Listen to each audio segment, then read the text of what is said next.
Hey everybody, Beta Phase here, and welcome to my world, or at least a world. This is just a temporary world that I generated just for this intro because we are going to be making a brand new world from scratch and start us a new series here. And I'll tell you a little bit about that in a moment. And so let's pop over to, let's see, let's exit out of here and create our new world completely at random. We're going to call this world All the Farms, which is what this series is about. We are going to make all of the farms that we can think of, and there are going to be quite a few of them. Let's see, cheats are off. We're going to hard. Survival. Let's see, more world options. Seed. We're going to do, let's see, we'll say farms for the seed because I like an easy seed that I can remember. Default, generate structures on, bonus just off. Import settings. Looks like we are all good. Create our world. And here we go. Okay, so where are we?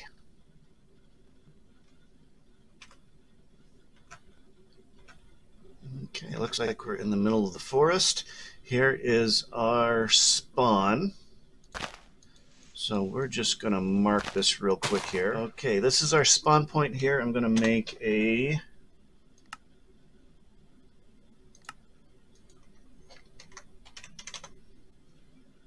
waypoint in world here. There's spawn. Very close to our 0, 0 coordinates. So let me see here. Okay, yep, we've got the load all recipe data pack.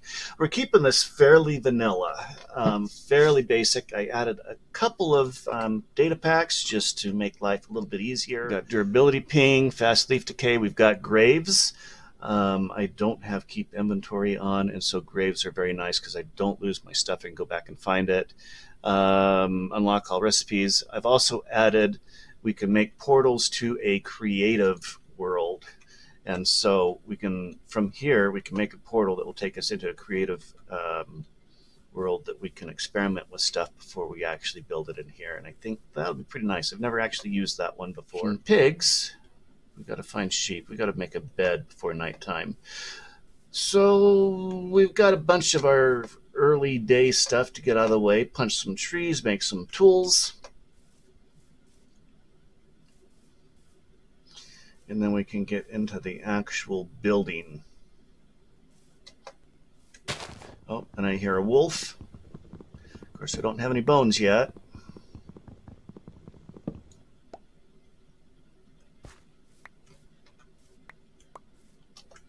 And of course, we want to be responsible. Oh, hey, the wolves took care of at least some of the wool. Yes, we have enough wool for a bed. So I guess the wolves helped us out a little bit there. Okay, where's spawn? There's spawn over there. We are going to use the spawn chunks for our base, at least for our main storage, as well as a few other things, a couple of farms that will benefit from being in the spawn chunks. That there for now.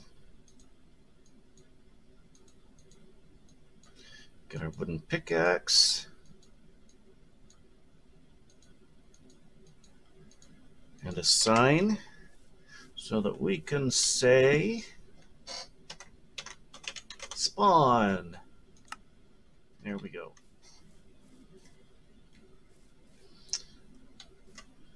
All right, let's get some cobblestone.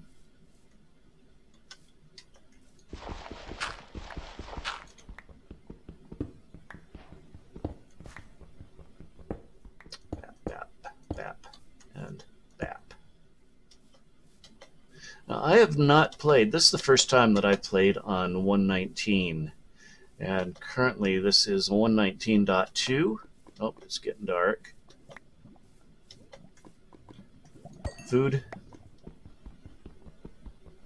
Might as well use up the wooden pickaxe, although I guess we could burn it, but put that up.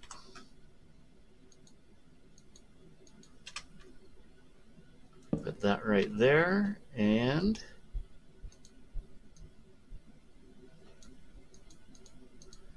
our furnace, just a basic starter setup.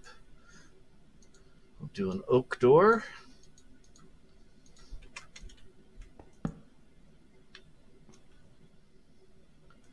And some light. Okay, very basic setup here. We should probably make a chest of some sort, huh? Okay, cook us some food. And we're off to a good start here. Okay, so let's see if we can find a little bit more coal, maybe some iron in some of this area over here. Creeper! Should make a new axe. Okay, where are you, buddy? Come on up. Come on up.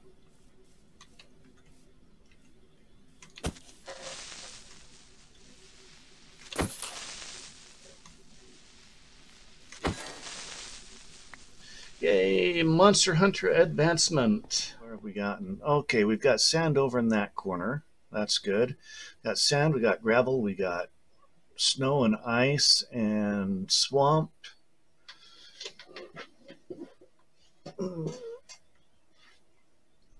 Ocean, river.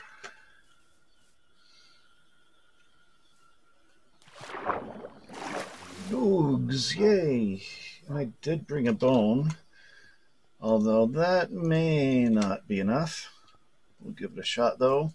Yes, first try. Come on, puppers.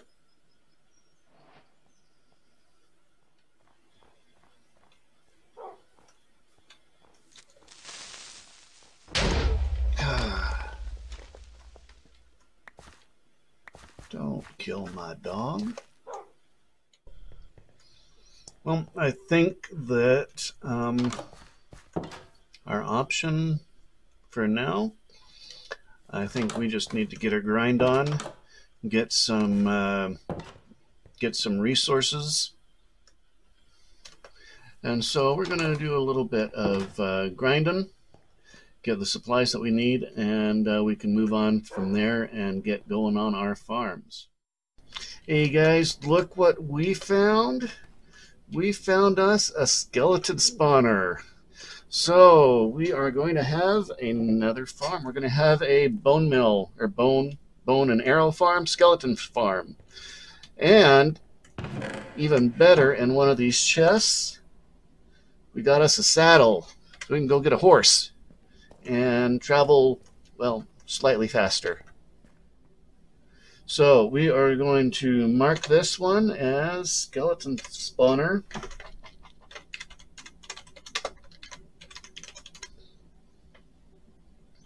And it'll be a very basic farm, but it's a farm, so we'll do this one as well.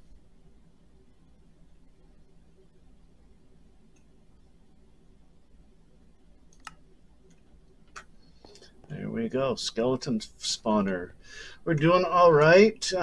We've got about 50 some odd iron and even some gold. And we picked up some horse armor as well. So we'll have a saddle and horse armor, and we can name it if we so choose. Another spawner. Oh, it's just a zombie spawner. So it's not going to be as useful, but hey, another saddle. We can have 2 horses now. And a music disc, and some more bones. Oh, iron ingot. Ooh, golden apple, and yet another saddle. And a music disc. Beetroot seeds. I do already have beetroot seeds. I'm taking the gunpowder. I'm taking the string. I'm taking the bucket. Oh, you know, I just realized we're in hard mode. They can break through this door. So there's a trick that you can do. Unfortunately, it will not be a automatic door anymore, I don't think. But if we turn the door so it's that, let's try that again.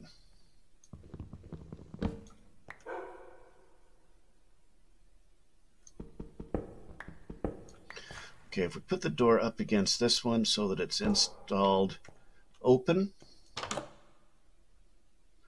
then this is actually the door. If you look at this over, yep, it's okay. If you look at the target block over here, right over here, it says Minecraft door facing east, hinges on the right. It says that it is opened.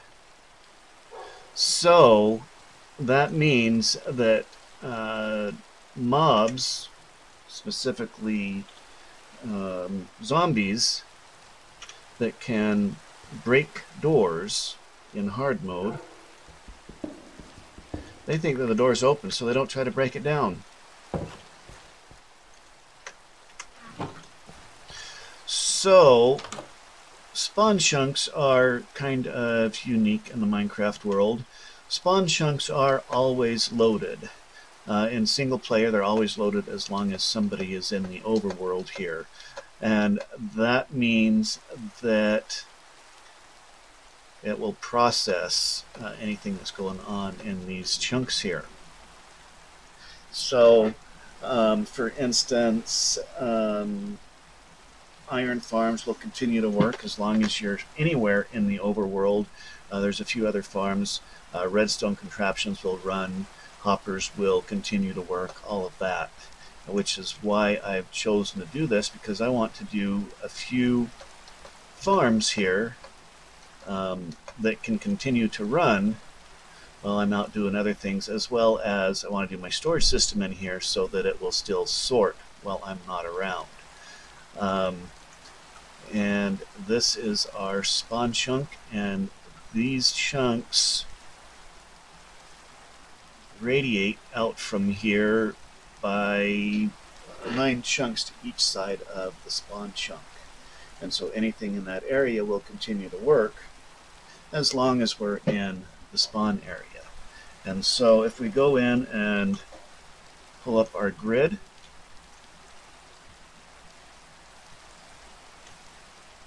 let's see, it's a 19 by 19 area. So that'd be a 9 by 9. We're just going to mark off this chunk.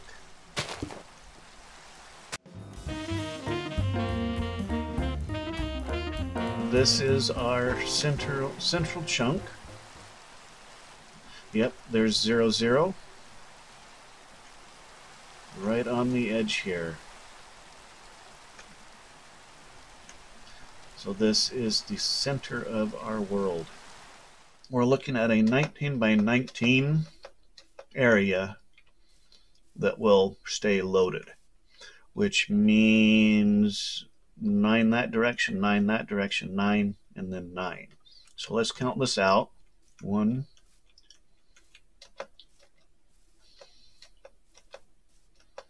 2, 9. So you can see this is a pretty big area here. Okay, we're going to mark this off.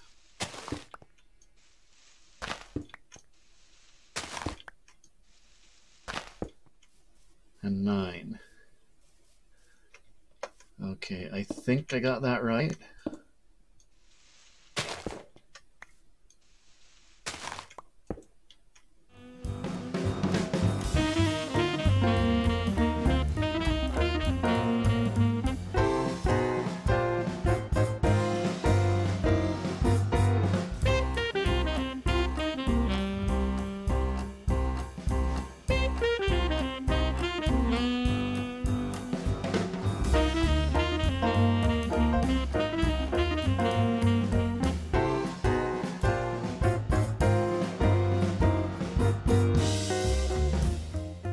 Look who showed up.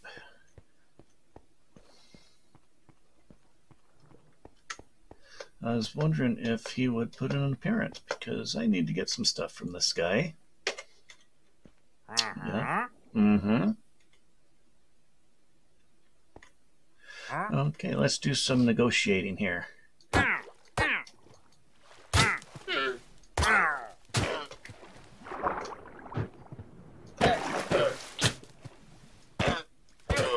That was some productive negotiating, and I finally have my leads that I've been looking for.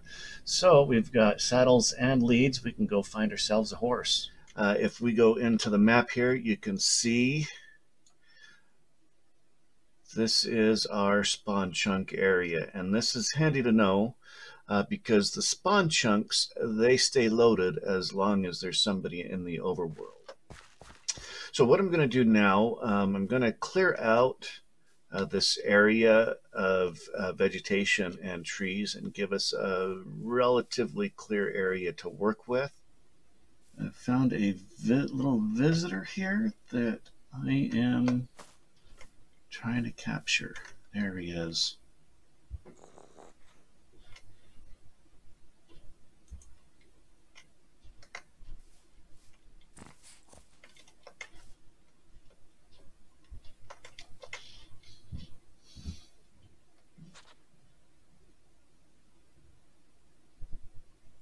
What has he got in his mouth?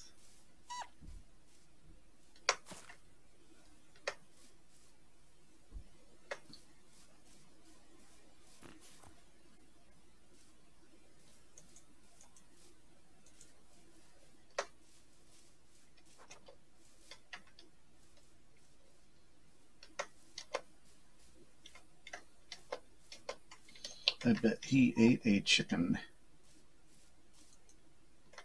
Did I get him? I got him.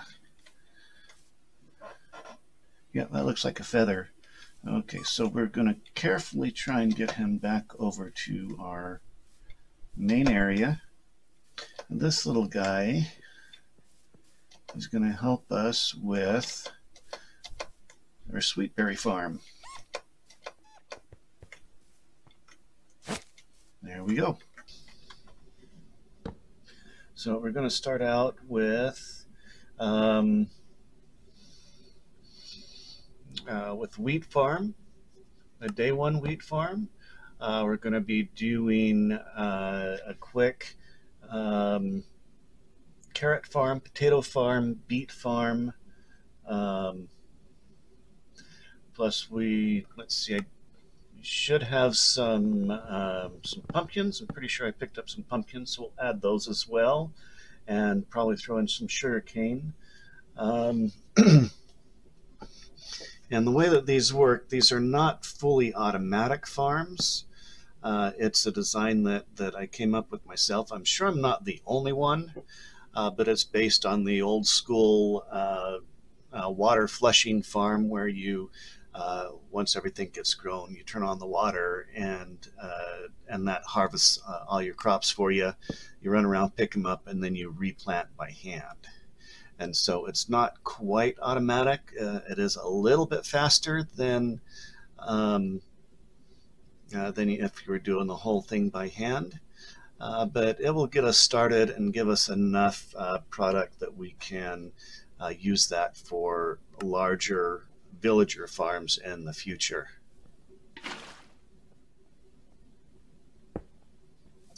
In this design, water will be coming down from above it to wash out our plants. And then we're going to put a source block there so that we can tell how large we need to make our plot.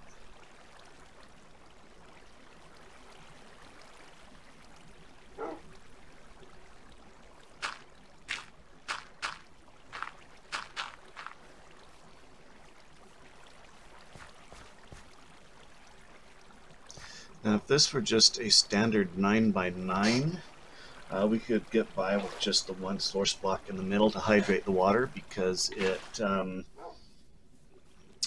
hydrates out from 4 to 4 in each direction, but this is a little bit larger. And so we're going to waterlog some stairs around the outside of it to make sure that everything that all of the farmland gets hydrated. So we've got the perimeter all dug out here, and now we can get rid of the water because we know what size our planting area is going to be. And now we add the stairs so that we can waterlog these to keep everything hydrated.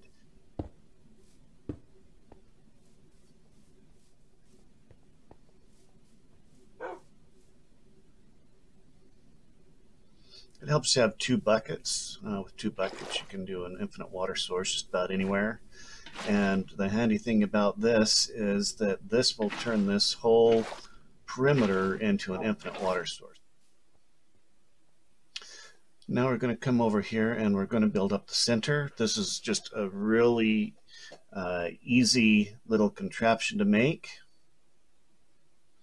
Build it up by 3, and then we just bring that middle one there, and we'll take out the column here.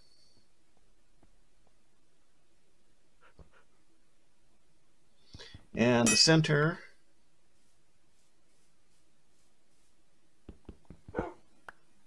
now we grab our trapdoor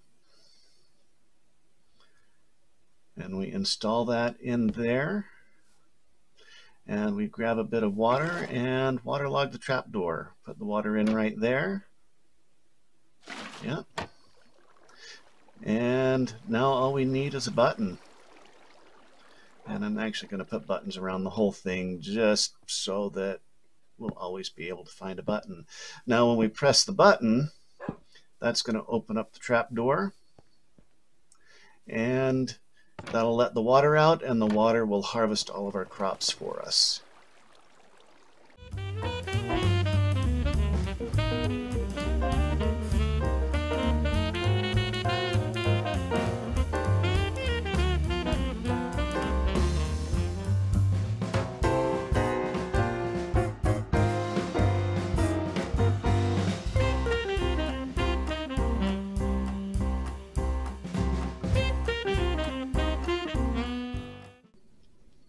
I've been out doing a little bit of resource gathering here. And if we look at our little treasure chest here, we picked up some redstone and some lapis and even our first diamond. And a little bit more iron there. But, well, this is our first diamond, so our tradition... Let's see, let's grab a item frame here, and let's display our first diamond of the season. Eventually we'll move that to some sort of treasure room or something, but that'll be good right there for now. Maybe we ought to take care of these guys. Come on, Fido, let's go get them.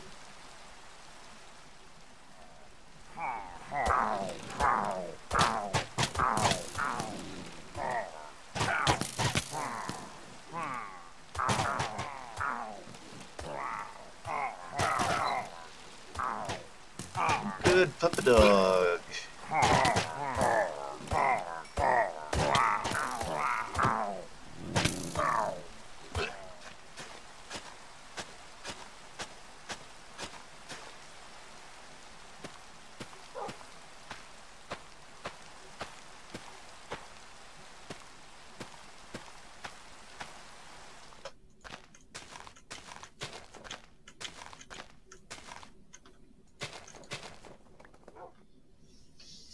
Well, that is about all that we have time for today. We've had a very productive session. We got our perimeter marked out. We've got it all cleared out. We've got a couple of basic farms started up, and got a few resources gathered.